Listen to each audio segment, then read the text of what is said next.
Ishi nageenya isiniif haa ta'u akkam jirtu nagaa keessan baga geessan ayyaana masqalaa uffannee kaane shirri guddi jenneeti. Akkuma argitanii harree kudha afur yaani anyways garuu uffadhee ka'ee keessummaan na bira dhufa waan ta'eef yoo masqalaa dubara masqalaati yaani akkanumatti bara soo uffadhee ka'ee qal'ina koo irratti yaadan kenninaa.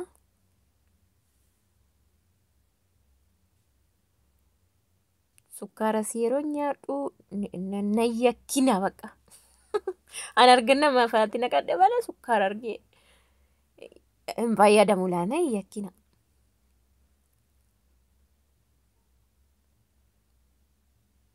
So iddoo ta'e deemuufan ka'e si jammar mana qulqulleesse ijoolleen immoo kaameeraatti si qoodidanii kun anuma alaalaa na waraabu. Isaan ani nyaadhu natti kolfu.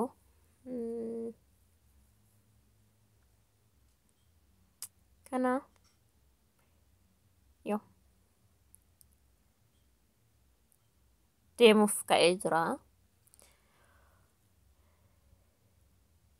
Mataa kanas immoo anuma sirreeffatee waan itti fayyadamu manuma waan hin qabu ofumaaf sirreeffadhee bargee yeroo baay'ee meeshaa isaa manaa qaba waan ta'eef.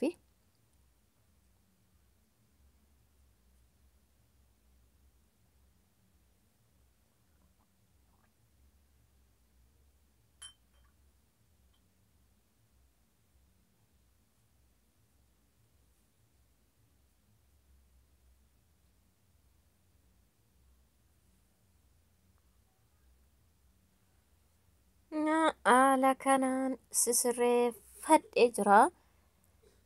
Xumuradhee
gadu taatila. Ablee koo kaameeraatti naannessina akkaattee baase. Wayyoo.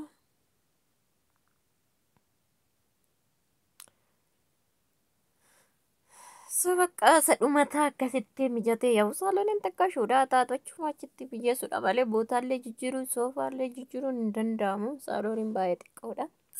Ayyaanni masqala baay'ee das namadha garuu das namadha yookiin nama gammachiisa jedhu dhuga baay'ee namatti tola. Ayyaana kamirraayyuu baay'ee ho'a guyyaa lama sadii fudhatas waan ta'eef ayyaanni masqalaa jechuudha.